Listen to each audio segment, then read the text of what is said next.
Hello दोस्तों, आज हम अब करेंगे सेकंड ग्रेड का ग्रुप ए का ये पेपर है और ये 12 जुलाई को ये पेपर हुआ है। तो देखते हैं इसके प्रश्न किस टाइप से इसमें आए हैं और हम एक एक करके इसके आंसर भी देखने वाले हैं। इसमें पहले प्रश्न है, राजस्थान के आर्द्र दक्षिण पूर्वी मैदानी कृषि जलवायु क्षेत्र में निम्नलिखित में से कौन से जिले सम्मिलित हैं। तो देखो इसमें कोटा, झालावाड़, बांसवाड़ा, डूंगरपुर दे रखा है। इसका सही जो आंसर है वो यहाँ पे 3 नंबर इसका सही आंसर है। ठीक है, देखो यह 3 नंबर जो ए और बी है उनके कोटा और झालावाड़ इसका आंसर है, सही था। ठीक है, फिर हम आगे देखते हैं, सहरिया जनजाति के पेड़ों पर बनी मचान नुमा झोंपड़ी को क्या कहते हैं। तो इसमें 5 ऑप्शन है। इसमें जो सही ऑप्शन था आपका वो यहाँ पे था टोपा और करुआ, मतलब ये इसका सही आंसर होगा। फिर हम आगे देखते हैं, राजस्थान में समवर्षा रेखाओं की सामान्य प्रवृत्ति होती है। इसमें चार ऑप्शन आपने पढ़ लिए होंगे। तो इनमें ऑप्शन जो सही हैं वो आपका है 4 नंबर, उत्तर पश्चिम से दक्षिण पूर्व की ओर, ये इसका सही आंसर था।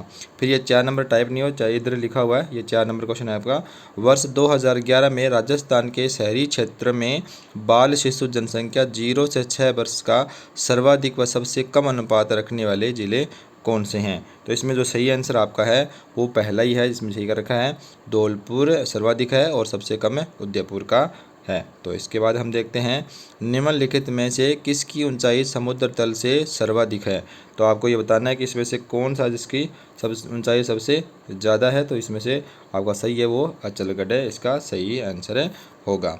फिर हम आगे देखते हैं, राजस्थान सहकारी डेयरी फेडरेशन RCDF के बारे में निम्नलिखित कथनों पर विचार कीजिए। तो यहाँ पर 2 कथन दे रखे हैं, 1977 में इसकी स्थापना के साथ और दूसरा है सहकारी समिति अधिनियम पंजीकृत के साथ है। तो ये दोनों ही इसमें ऑप्शन क्या है बिल्कुल सही हैं। इसमें आएगा आपका पहला ही, ए और बी दोनों।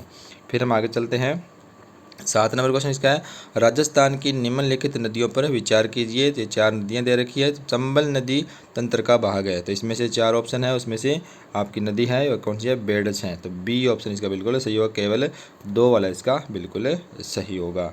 फिर हम आगे चलते हैं, निम्नलिखित पर विचार कीजिए। ये 4 उद्योग दे रखे हैं और इधर स्थान दे रखे हैं। इसमें से जो सही है वो आपका कौन सा है, ये मंगलम वाला बिल्कुल सही होगा। मंगलम सीमेंट है जो राबड़ी आवास में है, इस स्थान से सम्मिलित हैं। उसके बाद आगे चलते हैं, मतलब इसमें केवल 3 वाला इसमें सही होगा। उसके बाद हम चलते हैं 9 नंबर क्वेश्चन में। यहाँ पे लिखा गया है, भारत वन स्थिति रिपोर्ट 2023 के अनुसार राजस्थान में वनों के संबंध में निम्नलिखित में से कौन सा सही है। यहाँ पे आरक्षित और रक्षित और अवर्गीकृत दे रखे हैं और नीचे आपको ये अलग अलग भरने हैं। तो इसमें से कौन सा बिल्कुल सही है, इसका आपका आंसर रहेगा बिल्कुल सी। इसमें जो अवर्गीकृत वन 6.40 वाला है वो बिल्कुल सही है। तो सी ऑप्शन केवल सेकंड ऑप्शन में दे रखा है, तो ये आपका बिल्कुल सही होगा। फिर हम आगे चलते हैं, सम्मिलित करने वाला है। यहाँ पे एक साइड में पर्यटन स्थल दे रखे हैं और अवस्थिति मतलब यहाँ पे जगह का नाम दे रखा है। तो इसमें बिल्कुल जो आपका सही ऑप्शन है वो आपका 1 नंबर बिल्कुल सही होगा। मतलब बाला किला जो है वो अलवर में है और उसके बाद गागरोन जो किला है वो आपका झालावाड़ में है और इसके बाद सी जो ऑप्शन है मतलब नाकोड़ा जो है वो आपका बालोतरा में और करणी माता का मंदिर है वो बीकानेर में, सबको ही पता है। इसके बाद इसका 11वां प्रश्न है, बूंदी स्कूल के कलात्मक विकास पर पड़ने वाले बाहरी प्रभावों से संबंध के निम्नलिखित कथनों पर विचार कीजिए। इसमें 3 ऑप्शन दे रखे हैं, देखो तीनों ये लाइन आप पढ़ सकते हो आराम से पॉज करके, और इसका सही जो आंसर है वो तीनों के तीनों बिल्कुल इसमें सही है। तो इसका 2 नंबर आंसर बिल्कुल आपका सही होगा। फिर हम देखते हैं इसका 12वां क्वेश्चन, निम्नलिखित कथनों पर विचार कीजिए और सही कथन का आपको विकल्प चुनना है। तो इसमें क्या है, रणथंभौर के शासक वाघभट के तुर्कों के आक्रमण सफलतापूर्वक सामना किया और बलबन ने बूंदी व चित्तौड़ पर सैन्य अभियान किए। मतलब दोनों ही बिल्कुल क्या आपके सही हैं। तो यहाँ पे 3 नंबर आपका बिल्कुल सही हो जाएगा। फिर हम देखते हैं, निम्नलिखित में से किस नेता को मद्रास प्रेसिडेंसी की वेल्लोर जेल में बंदी बनाकर रखा था। तो इसमें से कौन सा था, इसमें आपका अर्जुन लाल सेठी बिल्कुल आपका सही आंसर होगा। फिर हम देखते हैं, निम्नलिखित में से कौन संयुक्त राज्य राजस्थान और वृहत राजस्थान दोनों के मंत्रिमंडल के सदस्य रहे हैं। तो इसमें तो कौन सा सदस्य रहे हैं, तो यह भूरे लाल बया इसका बिल्कुल सही आंसर होगा। फिर हम देखते हैं, लोक देवता हड़बू जी किस वंश से संबंधित थे। तो ये सांखला वंश से संबंधित हैं। तो इसका मतलब यहाँ पे 15 क्वेश्चन आपके हो गए हैं। फिर हम देखते हैं 16 नंबर क्वेश्चन, भारतीय राष्ट्रीय कांग्रेस के निम्नलिखित अधिवेशन में से कौन सा अधिवेशन जो मारवाड़ लोक परिषद स्थापना का प्रस्ताव स्वीकृत हुआ? तो इसमें से कौन सा ऑप्शन आपको बिल्कुल सही है? हरिपुरा अधिवेशन। और उसके बाद हम देखते हैं अब्दुल कादिर बंदायोनी के अनुसार निम्नलिखित में से किसने मान सिंह की महाराणा प्रताप के विरुद्ध मुगल सेना के प्रधान सेनापति के रूप में नियुक्ति का विरोध किया? इसमें से जो आपका सही आंसर है वो आपका है इसमें नकीब खान, इसका बिल्कुल आंसर सही होगा। फिर हम देखते हैं निम्नलिखित में से कौन सा एक वस्त्र शेष तीनों में से भिन्न है? तो लहरिया ये तीनों अलग हैं, तो इसमें से आपका जो सही आंसर है वो आपका मिर्जाई बिल्कुल अलग ऑप्शन इसमें से होगा। फिर हम देखते हैं निम्नलिखित में से विचार कीजिए कि सही विकल्प चुनना है आपको। तो इसमें पहला है जो कैला देवी का मेला जो चैत्र मास को है, शीतला माता का जो पूजन है वो शुक्ल सप्तमी को, और रणथंभौर वाला शुक्ल चतुर्थी को। इसमें से तीनों में से आपका ए और सी बिल्कुल सही होगा। तो ए और सी जो है आपका फर्स्ट ऑप्शन में है, इसलिए इसका आंसर है फर्स्ट हो जाएगा। फिर हम देखते हैं इसका 20वां क्वेश्चन, जोधपुर के पॉलिटिकल एजेंट मैक मैसन के आदेश के अनुसार जोधपुर नरेश के किस सेनानायक के नेतृत्व में अपनी अश्वारोही सेना को अजमेर के रक्षार्थ के लिए भेजा था? तो इसमें से जो आपका ऑप्शन जो है कुशलराज सिंघवी इसका आंसर होगा। इस नंबर प्रश्न है, गणेश्वर पुरास्थल से संबंधित निम्नलिखित कथनों पर विचार कीजिए और सही विकल्प चुनिए। तो गणेश्वर जो टीला ढूंढ नदी उद्गम स्थल पर नहीं है, गणेश्वर स्थल 3800 ईस्वी पूर्व निर्धारित की गई ये भी नहीं है, इसका सी ऑप्शन बिल्कुल सही है। जो लिखा है गणेश्वर के उत्खनन के ताम्र आयुध व ताम्र उपकरण पुनः प्राप्त हुए हैं, इसका सही जो ऑप्शन था वो आपका केवल सी सही था, इसलिए इसका आंसर सी होगा। फिर हम देखते हैं इसका नेक्स्ट क्वेश्चन 22 नंबर, राजस्थान के घन वाद्यों की कार्यप्रणाली और बनावट के संबंध में निम्नलिखित कथनों पर विचार करना है। तो इसमें से आपका जो ऑप्शन है वो आपका केवल सी ही इसमें सही था। मतलब जो झांझ मुख्य रूप से मेवाड़ क्षेत्र के ग्रामीण बाजों के साथ बजाया जाने वाला एक छोटा सा मिट्टी का वाद्य है, तो इस टाइप से इसका आंसर था। फिर हम देखते हैं मारवाड़ के शासक चंद्रसेन के खिलाफ मुगल बादशाह अकबर ने निम्नलिखित में से नेतृत्व की सेना नहीं भेजी? तो इसका जो आंसर था वो आपका आंसर है आमेर के मान सिंह का, मतलब 4 नंबर आपका ऑप्शन बिल्कुल सही होगा। फिर हम देखते हैं निम्नलिखित में से कौन सा युग्म या राम स्नेही संप्रदाय की शाखा राम द्वारा और संस्थापक संत सुमेलित हैं? इसमें से शाखा दे रखी है, साथ में ये बनाए हुए हैं आपको बताने हैं। इसमें से जो आपका सही है वो आपका सेकंड रैण नागौर दरियाव जी का बिल्कुल सही आंसर होगा। फिर हम देखते हैं 2 मंजिला वेदी भवन किस दुर्ग का आकर्षण है? तो आपको ये बताना है कि 2 मंजिला जो है वो भवन है जो किस दुर्ग का आकर्षण है, तो वो आपका है कुंभलगढ़ दुर्ग। तो यहाँ पे आपका जो आंसर होगा वो होगा कुंभलगढ़ दुर्ग। तो फिर हम देखते हैं इसका 26 नंबर प्रश्न, निम्न किसान नेताओं में से कौन शेखावटी किसान आंदोलन से संबंधित नहीं है? तो इसका जो आंसर है वो हरिभाई किंकर आपका बिल्कुल सही आंसर होगा। फिर हम देखते हैं निम्न में से किस राजवंश की शाखा राजस्थान में मध्य प्रदेश के नरवर नामक स्थान से आई थी? तो इसका जो आंसर है वो बिल्कुल ये है कछवा वंश से, ठीक है। फिर हम देखते हैं आगे, निम्न रचनाओं में से कौन सी रचना मारवाड़ के प्रसिद्ध कवि विट्ठू मैया से संबंधित नहीं है? तो इसमें जो आपका ऑप्शन है वो बिल्कुल पहले वाला ऑप्शन बिल्कुल सही होगा, झूलना दीवान श्री प्रताप सिंह जीरा, मतलब ये वाली आपकी इसमें सही होगी। फिर हम देखते हैं आगे, परमवीर चक्र विजेता मेजर पीरू सिंह भारतीय सेना के निम्न में से किस रेजिमेंट से संबंधित थे? तो ये आपका इसमें ऑप्शन रहेगा सेकंड राजपुताना राइफल से। और फिर हम देखते हैं निम्नलिखित में से कौन सा कथन बिल्कुल सही है? तो ये आपको देख रहे हैं, तो यहाँ पे 1927 में अखिल भारतीय देशी राज्य लोक परिषद अधिवेशन में रामनारायण चौधरी का प्रांतीय मंत्री चुना गया था। और उसके बाद 26 जनवरी 1930 चूरू के धर्मस्तूप पर तिरंगा झंडा फहराया गया था। और हेमचंद्र छगानी के वायसराय लॉर्ड इरविन को बीकानेर के शासक के बारे में खुला पत्र लिखा था। ये तीनों के तीनों बिल्कुल आपके सही हैं, इसलिए इसका ऑप्शन हो जाएगा आपका ए बी सी, मतलब 3 नंबर ऑप्शन बिल्कुल आपका सही होगा। अब हम देखते हैं इसका 31 नंबर, निम्नलिखित कथनों पर विचार कीजिए। तो इसमें क्या, राजस्थान के राज्यपाल का पूर्वगामी पद राजप्रमुख था। राज्यपाल का पद 7 संवैधानिक संशोधन द्वारा सृजित किया गया था। हुकुम सिंह पहले थे जिन राष्ट्रपति राजस्थान का राज्यपाल नियुक्त किया गया। इसमें जो आपका सही ऑप्शन है वो है आपका 1 और 2, मतलब पहला और दूसरा इसमें बिल्कुल सही होगा। फिर हम देखते हैं इसका 32 नंबर प्रश्न। भारत के संविधान का अनुच्छेद 243 नए संबंधित किससे हैं? तो ये आपका जो संबंधित है वो 4 नंबर आपका ऑप्शन बिल्कुल सही है, नगर पालिकाओं में सीटों के आरक्षण से। फिर हम देखते हैं राजस्थान लोकायुक्त पर उप लोकायुक्त अधिनियम कब से प्रभावी हुआ? इसका आंसर है आपका 3 फरवरी 1973, आपका बिल्कुल आंसर सही होगा। फिर हम देखते हैं राजस्थान राज्य महिला आयोग के संदर्भ में निम्नलिखित कथनों पर विचार करें। तो ये जो आपको स्टेटमेंट दे रखी है वो आप इसको पढ़ लेना, पर ये इसमें से 2 स्टेटमेंट है वो बिल्कुल दोनों ही इसमें सही नहीं है। इसमें इसका मतलब ये आपका पहला भी नहीं है और दूसरा भी इसका मतलब 1 नंबर ऑप्शन बिल्कुल आपका सही होगा। फिर हम देखते हैं 30 अप्रैल 2026 तक राजस्थान के 7वें राज्य वित्त आयोग के सदस्य सचिव सहित कितने सदस्य हैं? तो इसमें आपका आंसर होगा वो आपका 1 होगा। फिर हम देखते हैं राजस्थान के राज्य सचिवालय की स्थापना कब की गई? तो ये आपका आंसर होगा वो 1949, बिल्कुल सही आंसर होगा। फिर हम देखते हैं from margin to mainstream memoirs पुस्तक राजस्थान के किस पूर्व मुख्यमंत्री से संबंधित है?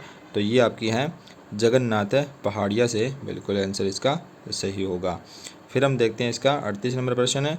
राजस्थान विधानसभा की निम्नलिखित स्थायी समितियों में से एक विधि समिति नहीं है, वो आपकी कौन सी है? इसमें है आपका सरकारी आश्वासनों पर समिति। तो ये 4 नंबर आपका ऑप्शन है इसका सही होगा। फिर हम देखते हैं राजस्थान उच्च न्यायालय के किशोर न्याय समिति द्वारा वर्ष 2017 में निम्नलिखित में से किस स्थानों पर बाल सचिवालय की स्थापना की गई? तो इसमें आपका जोधपुर और जयपुर ही सही था। तो इसमें आपका आंसर रहेगा आपका 4 नंबर, केवल फर्स्ट और सेकंड वाला। फिर हम देखते हैं राजस्थान के निम्नलिखित में से किस जिले में पंचायत प्रशिक्षण केंद्र स्थापित नहीं किया गया? तो वो आपका आंसर होगा पाली, इसका आंसर बिल्कुल सही होगा। अब हम देखते हैं इसका 41 नंबर प्रश्न। 14 मई 2026 को श्री राव दूधाजी की मूर्ति का अनावरण केंद्रीय रक्षा मंत्री द्वारा किस स्थान पर किया गया? तो वो स्थान था आपका मेड़ता, तो इसका आंसर होगा मेड़ता। फिर हम देखते हैं IIT जोधपुर द्वारा हाल ही में विकसित थेरानोस्टिक्स प्लेटफॉर्म के संदर्भ में निम्नलिखित कथनों पर विचार करें और सही विकल्प लिखें। तो इसमें से जो आपके ऑप्शन ये आपको पढ़ लेने हैं और इसमें से जो आपका सही है वो तीनों के तीनों बिल्कुल सही हैं। फिर हम देखते हैं इसके आगे वाला क्वेश्चन है। राजस्थान में डेयरी विकास की बुनियादी ढांचे के संबंध में निम्नलिखित कथनों पर विश्लेषण कीजिए और आप इसका आंसर देना है। इसमें बिल्कुल आपका दोनों ही बिल्कुल क्या है, बिल्कुल सही है, इसलिए ऑप्शन होगा आपका कथन 1 और कथन दोनों ही सही हैं। फिर हम देखते हैं 13 मई 2026 को राज्यपाल एवं कुलाधिपति हरिभाऊ बागड़ी ने किन्हें मोहनलाल सुखाड़िया विश्वविद्यालय उदयपुर कुलगुरु के पद पर नियुक्त किया? तो इसका सही जो आंसर है वो है प्रोफेसर कैलाश डागा, इसका बिल्कुल सही था। इसके बाद देखते हैं राजस्थान बजट 2026-23 के अनुसार रिफाइनरी तथा इसकी एंसिलरी यूनिट्स के कार्य करने के लिए स्थानीय युवाओं के कौशल विकास हेतु किस जिले में कौशल विकास हब विकसित किया जाएगा? तो वो आपका ऑप्शन है बालोतरा में। फिर हम देखते हैं आगे इसका राजस्थान साहित्य अकादमी की ओर से वित्तीय वर्ष 2025-26 के विभिन्न सहायता योजनाओं में सहयोग के संदर्भ में निम्न कथनों पर विचार कीजिए और सही विकल्प चुनिए। तो इसमें से आपका ऑप्शन जो था वो था आपका कथन ए, तो इसमें बिल्कुल सही था, पर कथन बी जो था वो आपका गलत था। फिर हम देखते हैं अप्रैल 2026 में चीन में आयोजित एशियन बीच कबड्डी गेम्स के लिए भारतीय महिला कबड्डी टीम में चयनित निम्नलिखित खिलाड़ियों में से कौन राजस्थान से संबंधित है? तो राजस्थान से थी मनप्रीत कौर। फिर हम देखते हैं मई 2026 में उदयपुर में आयोजित 5वीं जूनियर और senior west zone role ball championship में राजस्थान ने कितने पदक जीते? तो इसमें से हमने 1 गोल्ड जीता था, 2 रजत और 1 कांस्य था, इसलिए इसका ऑप्शन है 3 नंबर सही होगा। फिर हम देखते हैं राजस्थान नगरपालिका संशोधन विधेयक 2026 के द्वारा खतरनाक रोग की परिभाषा में से किस रोग को हटाया गया? तो उसमें से था कुष्ठ रोग को हटाया गया था। फिर हम आगे देखते हैं एशियन पैराथ्रोबॉल चैंपियनशिप के संदर्भ में निम्नलिखित कथनों पर विचार कीजिए और सही विकल्प चुनिए। तो इसका जो आपका सही ऑप्शन है वो है आपका, इसमें कथन आपका ए सही है पर बी इसका गलत है, इसलिए बी ऑप्शन इसका बिल्कुल सही होगा। अब हम देखते हैं इसका 51 नंबर प्रश्न। निम्नलिखित में से कौन सा भूभाग डेविस जलमंडल मध्य के द्वारा विभाजित होता है। तो इसमें से आपका ऑप्शन जो सही है वो आपका ग्रीनलैंड और बैफिन द्वीप इसका बिल्कुल सही है। फिर हम देखते हैं कर्णपुरा तथा चंद्रपुरा कोयला क्षेत्र किस राज्य में अवस्थित है। तो ये आपका ऑप्शन बिल्कुल है झारखंड, इसका बिल्कुल सही ऑप्शन होगा। फिर हम देखते हैं निम्नलिखित में से कौन सी पहाड़ी श्रृंखला पूर्वी घाट का हिस्सा नहीं है। तो इसमें से आपका ऑप्शन होगा बालाघाट श्रृंखला। फिर हम देखते हैं निम्नलिखित में से किस क्षेत्र में विस्तृत व्यापारिक अनुत्पादक कृषि की जाती है। तो यहाँ पे अमेजन को छोड़ के बाकी सारे इसमें बिल्कुल ऑप्शन है आपके सही होता है ए बी डी वाला आपका बिल्कुल ऑप्शन है सही होगा, 4 नंबर है। फिर हम देखते हैं इसके आगे, भारत में निम्नलिखित जैव मंडल आरक्षित क्षेत्र में से कौन से यूनेस्को के विश्व जैव मंडल आरक्षित क्षेत्र नेटवर्क में सम्मिलित हैं। तो इसमें से आपका ये सारे के सारे हैं, इसलिए आपका 4 नंबर ऑप्शन बिल्कुल सही होगा। फिर हम आगे देखते हैं निम्न में से कौन सी नदी पश्चिम प्रवाहित नहीं है। तो इसमें आपकी जो नहीं है वो कौन सी है, सुवर्ण रेखा इसमें नहीं होगी। फिर हम देखते हैं जयपुर, लखनऊ, चंडीगढ़ व दक्षिण पश्चिम मानसून में पहुंचने की सामान्य तिथियां जो है वो 15 जून से 1 जुलाई आपका बिल्कुल सही होगा। फिर हम आगे देखते हैं उत्तर पूर्वी व्यापारिक पवनें प्रभावित होती हैं। तो इसमें से आपका ऑप्शन जो था वो आपका उत्तरी गोलार्ध में उपोष्ण कटिबंध से भूमध्य रेखा की और इसका बिल्कुल सही ऑप्शन होगा। फिर हम देखते हैं निम्नलिखित पर विचार कीजिए, मतलब या उपयुक्त में से कौन सा अंटार्कटिक महासागर से संबंधित है। तो अंटार्कटिक से जो संबंधित है वो आपका है सुंडा गर्त, मतलब केवल 2 आपका बिल्कुल सही होगा। फिर आगे चलते हैं मीथेन CH4 उत्सर्जन के संदर्भ में निम्नलिखित स्रोतों का विचार कीजिए। इसमें से ये 4 हैं, दिमक को छोड़कर बाकी सारे आपके बिल्कुल ऑप्शन सही होंगे। तो ए बी डी जिसमें है वो आपका बिल्कुल सही होगा, तो केवल A B D 4 number option बिल्कुल आपका सही होगा। इसमें जो आपका 61 नंबर प्रश्न है, भारत के आर्थिक सर्वेक्षण 2025-26 के अनुसार भौगोलिक वितरण के मामले में भारत का विनिर्माण क्षेत्र में कुल रोजगार में निम्न में से कौन से राज्य ने अधिकतम योगदान दिया है। तो सबसे ज़्यादा योगदान देने वाला है वो कौन है, आपका तमिलनाडु सबसे ज़्यादा योगदान देने वाला है। फिर हम आगे चलते हैं, इसका प्रश्न पढ़ते हैं 62 नंबर। यदि वर्ष 2024 के लिए, तो आपका 62 नंबर प्रश्न जो है वर्ष 2024 के लिए भारत के कुल आयात में खनिज, ईंधन, तेल, आश्वासन उत्पादन आदि के अंश को दर्शाइए और भारत में कुल आयात विद्युत इलेक्ट्रॉनिक उपकरण के अंश को दर्शाए।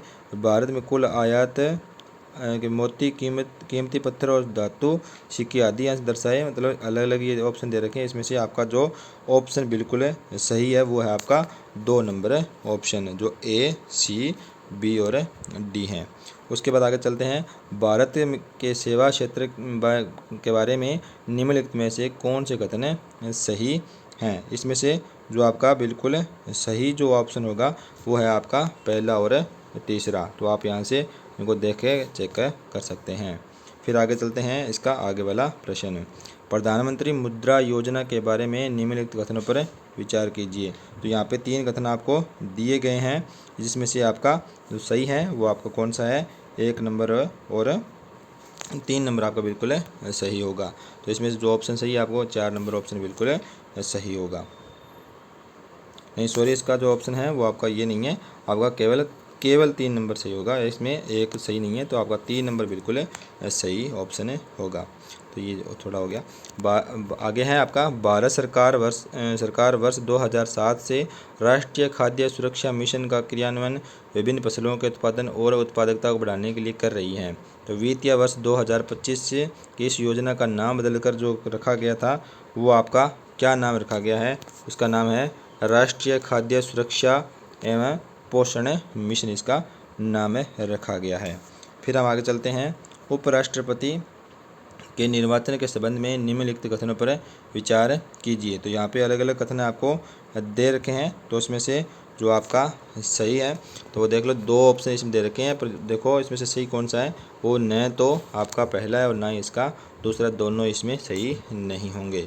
फिर हम आगे चलते हैं इसका 67 नंबर प्रश्न पर। यहाँ पे दे रखा है, निम्नलिखित में से किसने कहा कि भारतीय संविधान के संघवाद के कठोर ढांचे से परहेज किया है और समय तथा परिस्थितियों की आवश्यकताओं के अनुसार एकात्मक और संघात्मक दोनों हो सकता है। तो इसमें से जो आपका जो सही है वो आपको कौन सा है, भीमराव अंबेडकर ने ये बात बोली थी।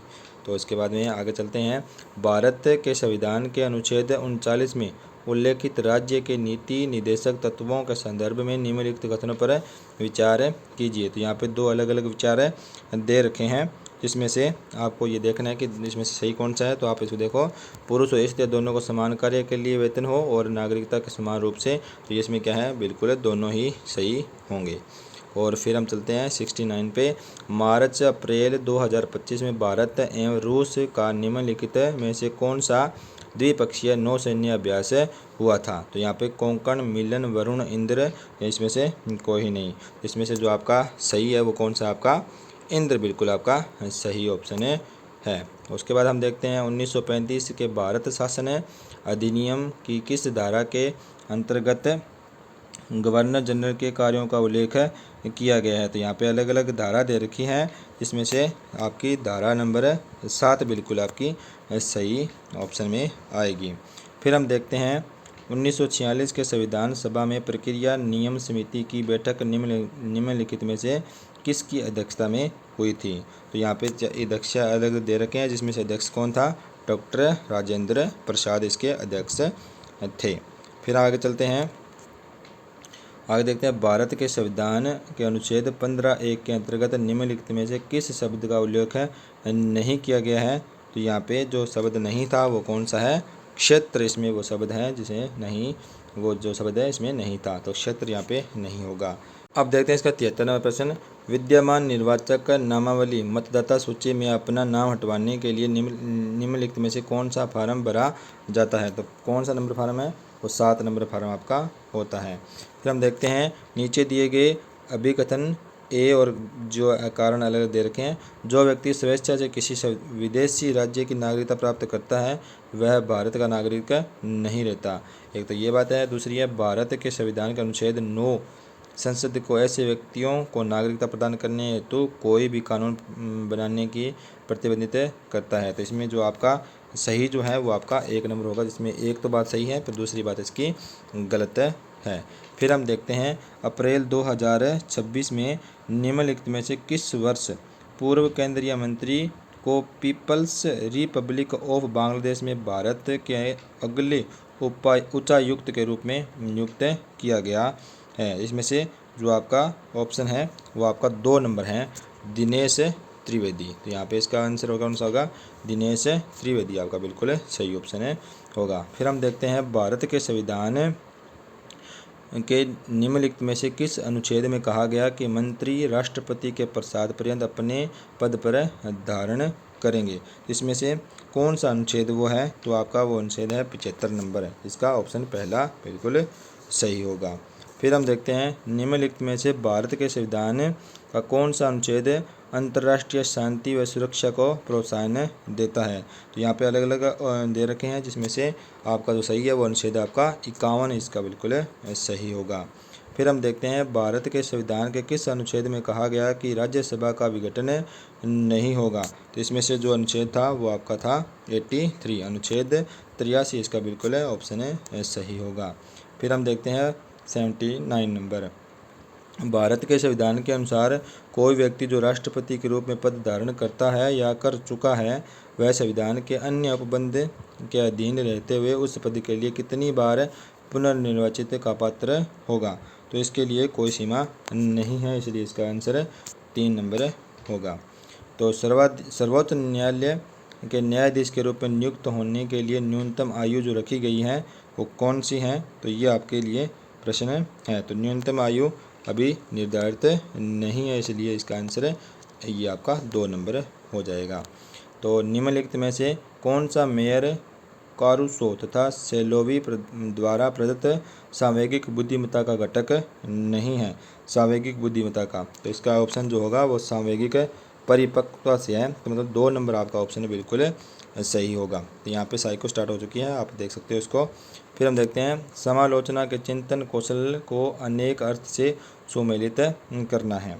देखो इसमें से कौन सा ऑप्शन है आपका बिल्कुल सही होगा। तो सुमेलित करने के लिए आपके पास जो है अवबोध जो होता है वो क्या है, सेकंड ऑप्शन क्या होगा, संपूर्ण घटक भागों का विभाजन करना।